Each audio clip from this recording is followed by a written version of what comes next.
Good morning everyone. आज हम start करते हैं अपना नया चैप्टर 8-11।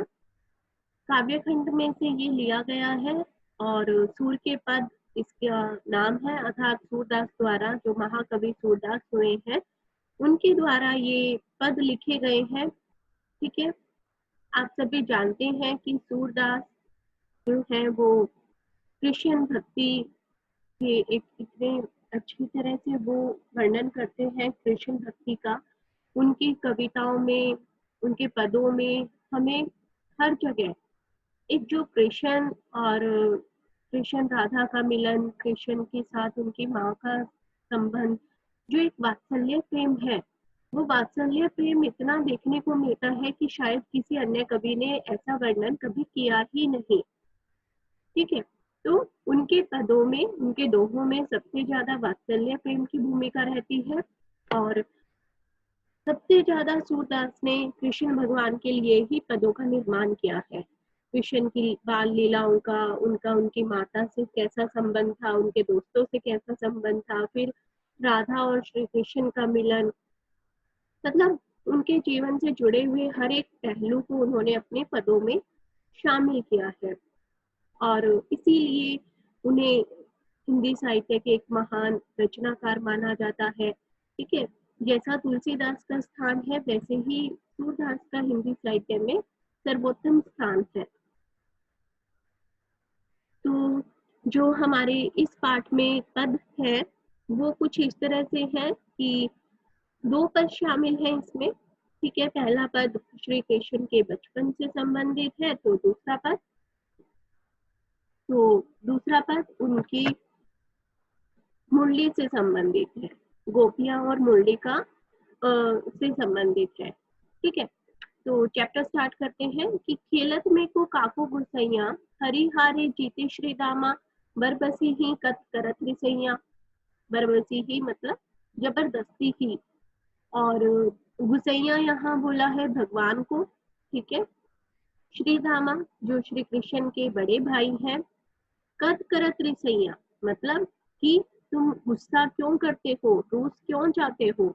ठीक है, अर्थात कवि क्या कहना चाहता है कि सभी बाल गोपाल, कृष्ण और सभी उनके साथी खेल रहे हैं और खेलते खेलते श्री कृष्ण हार जाते हैं, और जब वो हार जाते हैं तो उनके बड़े भाई हरि हारे जीते श्री रामा, यानी कि हरि कृष्ण जी हार जाते हैं और श्री रामा जी जीत जाते हैं। तो वो कहते हैं कि तुम क्यों जबरदस्ती इस खेल में हारने के पश्चात रूस गए हो या नाराज हो गए हो। ठीक है, यहाँ बड़े भाई भी लिख सकते हो, उनके सखा भी लिख सकते हो। ठीक है, वो सब आपस में खेल रहे थे। जाति पाति हमसे बड़ नाही नाही, बसत तुम्हारी छैया। आगे वो कहते हैं कि तुम अपनी जाति का अधिकार हम पे जता रहे हो, ऐसा कुछ नहीं है कि तुम जाति में बड़े हो और हम छोटे हैं, ऐसा नहीं। ठीक है, और अति अधिकार जनावत है, हम पे है कुछ अधिक तुम्हारे गैया।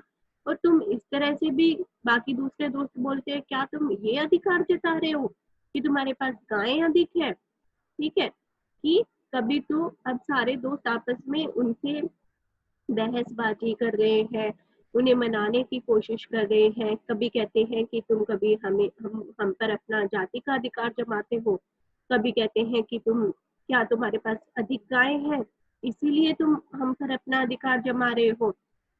रूहटी करे तासु को खेले, कहे बैठी जहां तहां सब गवैया। सूरदास प्रभु केलो, चाहत दाऊं दियो करे नंद तू हैया। ठीक है, अब वो आगे कहते हैं कि खेल में तो कभी किसी की जीत होती है और कभी किसी की हार होती है। ठीक है, हमें मिलजुल कर ही सब गवैयों को, सब गोपालों को खेलना चाहिए। ठीक है, अब आखिर में जो सूरदास जी हैं वो श्री कृष्ण के माध्यम से क्या कहना चाहते हैं कि वो नंद बाबा की दुखाई देते हुए कहते हैं कि मैंने कोई गलत चाल नहीं चली, मतलब मैं हारा नहीं हूँ, तुम सबने मुझे हरा दिया है। ठीक है, कि मैंने कोई गलत दांव नहीं खेला, चाहे तो नंद बाबा की दुखाई ले लो, चाहे उनकी कसम ले लो, मैंने कोई बेईमानी नहीं की, मैंने कोई गलत दांव नहीं खेला। ठीक है, मतलब इस पद में सभी कृष्ण जी को मनाने का प्रयास कर रहे हैं और वो कहते हैं कि क्या तुम इसीलिए अपना अधिकार जमाते हो कि तुम जाति में बड़े हो, या इसलिए अधिकार जमाते हो कि तुम्हारे पास गायें अधिक है। ठीक है, और सब उन्हें मनाने की कोशिश करते हैं क्योंकि वो रूठ गए हैं, क्योंकि वो हार गए हैं। तो अंत में जो श्री कृष्ण है वो कहते हैं कि चाहे तुम नंद बाबा की दुहाई ले लो, कसम ले लो, मैंने कोई गलत चाल नहीं चली और ना ही मैंने कोई गलत खेल खेला है, अर्थात जीत तो मेरी ही निश्चित थी, तुमने ही मुझे हराया है। ठीक है,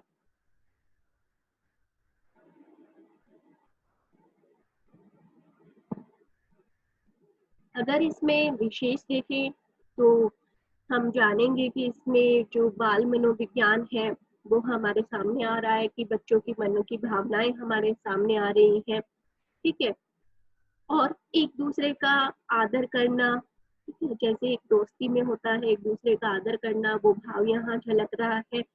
ब्रिज भाषा का अति सुंदर प्रयोग हुआ है। ठीक है, साथ ही साथ इसमें दाऊदियों में अनुप्रास अलंकार है। ठीक है, अति अधिकार में भी हम अनुप्रास अलंकार कह सकते हैं, और एक पूरे पद में प्रभावमयता बनी हुई है।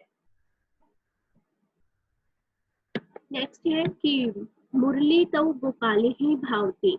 इस पद में जो गोपियां हैं वो मुरली से नाराज है, जेलसी फील कर रही है।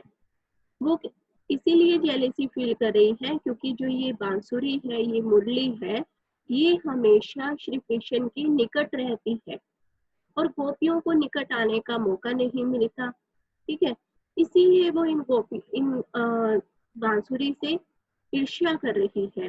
वो कहती है कि मुरली तऊ गोपाल ही भक्ति सुनी री सखी जत्ती नंद लाले ही नाना भांति नचावेती। कि मुरली जो है, जो बांसुरी है, वो श्री कृष्ण को बहुत अधिक प्यारी है। ठीक है, वो इतनी प्यारी है कि आ, हमेशा उनके साथ रहती है और नंदलाल ही नाना भांति नचावेती, और नंद लाला को नाना तरह से नचाती है, भिन्न प्रकार से उन्हें नचाती रहती है। राखती एक पाई ठाडो करी अति अधिकार जनावेती, कि जो श्री कृष्ण इसे बचाते हैं तो वो अपना एक पैर टेढ़ा कर लेते हैं, और ये जो मुरली है ये अपना अत्यधिक अधिकार उन पर जताती है। ठीक है, कोमल तन आज्ञा करवावती कटी टेढ़ी हवे आवती, और इस कोमल तन से, श्री कृष्ण के जो कोमल तन है उनसे अपनी आज्ञा मनवाती है, अर्थात वो जैसा चाहती है वैसा उनसे करवाती है। कटी टेढ़ी हवे आवती, और जब वो इसे बजाते हैं तो उनकी पूरी जो आवृत्ति है वो टेढ़ी हो जाती है, उनका पूरा शरीर एक साइड से टेढ़ा हो जाता है। सॉरी। अति आदीन सुजान कनोड़े गिरिधर नार नभागती, आपुन पोढ़ी अधर सज्जा पर कर पल्लव उल्टावती। यानी कि ये जो है उन्हें कनोड़े मतलब तीर्थदास, ठीक है, और मतलब गिरधर मुरारी को अपने हर तरह से नाच नचाती है, अपने अधीन उन्हें बना लेती है। और आगे जब वो इनकी फोटो पर सुशोभित होती है, ठीक है, जब ये मुरली श्री कृष्ण के फोटो पर सुशोभित होती है तो ऐसा लगता है कि मानो वो किसी सज्जा पर लेटी हुई है और आराम से श्री कृष्ण उनके पैर दबा रहे हैं। ठीक है, कर पल्लव उल्टावती मतलब वो आराम से उस स्टेज पर, उनके फोटो की स्टेज पर लेटी हुई है और जो श्री कृष्ण है वो उनके पैर दबा रहे हैं। भ्रुकुटी कुटिल नैन नासा पुट हम पर कोप करावती, यानी कि ये सब देखकर हमारी भ्रुकुटी जम जाती है। ठीक है, ये सब देखकर कि श्री कृष्ण कितना उस पर अधिकार जमा रहे हैं और बांसुरी भी उनसे जो चाहे वो करवा रही है। ठीक है, ये सब देखकर हमारी भ्रुकुटी जम जाती है और हम जो है, हम पर कोप करावती मतलब कि हम पर ये और ज्यादा गलत असर कर रही है। आप ऐसे समझो कि जो बांसुरी है, बांसुरी से वो बिल्कुल जेलेसी फील कर रही हैं सब गोपियां कि ये हमेशा उनके हाथों में रहती है, उनके होठों पर विराजमान रहती है, और ऐसा लगता है कि जब श्री कृष्ण इसे बचाते हैं उंगलियों से तो ऐसा महसूस होता है कि मानो वो उसके पैर बचा रही हो। ठीक है। और सुर परसन जाने एको छिन धरते सी सुलावती, मतलब कि कभी तो वो है श्री कृष्ण को क्षण भर के लिए प्रसन्न जानकर धड़ से सिर हिलवाती है, अर्थात नहीं नहीं का संकेत भी कराती है। ठीक है। क्वेश्चन आंसर देख लेते हैं कि खेलन में को काको गुसैया पद में कृष्ण और सुदामा के बीच किस पर बात पर तकरार हुई थी। इस बात पर तकरार हुई थी जब श्री दामा या सुदामा जो है वो जीत जाते हैं और श्री कृष्ण हार जाते हैं, लेकिन वो अपनी हार मानने को स्वीकार नहीं होते। खेल में रूठने वाले साथी के साथ सब क्यों नहीं खेलना चाहते? क्योंकि खेल सबके लिए बराबर होता है। खेल में तो हार और जीत निश्चित होती है, कोई हारता है तो कोई जीतता है, लेकिन अब श्री कृष्ण रूठ गए हैं तो उनके साथ कोई खेलना नहीं चाहता।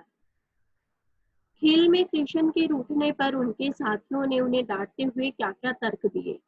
तो उन्होंने कहा कि तुम्हारी हार हुई है, तुम गलत ही बेवजह ही हमसे नाराज हो रहे हो। ठीक है। और तुम्हारी और हमारी जाति सबकी समान है, उसमें कोई भेदभाव नहीं होना चाहिए, और ना ही तुम्हें ये अधिकार जमाना चाहिए कि तुम्हारे पास अधिक गायें। क्वेश्चन नंबर 4 कि कृष्ण ने नंद बाबा की दुहाई देकर दांव क्यों दिया? कृष्ण ने नंद बाबा की दुहाई देकर यह निश्चित किया कि वह अपनी बारी देंगे, सबको हराकर मानेंगे। नंद उनके पिता हैं, अपने पिता का नाम लेकर वो कभी झूठ नहीं बोलेंगे, इसीलिए उन्होंने अपने बाबा की दुहाई दी। इस पद में बाल मनोविज्ञान पर क्या प्रकाश पड़ता है? इस पद में हमें उनकी चाइल्ड साइकोलॉजी के बारे में बहुत पता चल रहा है कि बच्चे ये सब समझते हैं कि ऊंच नीच बड़ा छोटा अच्छा बुरा कुछ नहीं होता, उनकी समझ उनमें है। ठीक है।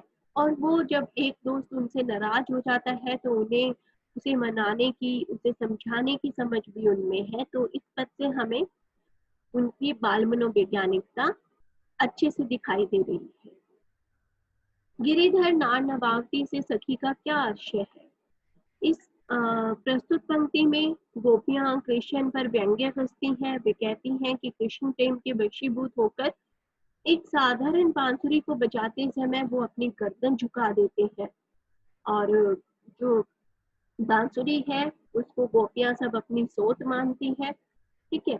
और वो कहती हैं उनसे बहुत ज्यादा जेलसी फील कर रही है।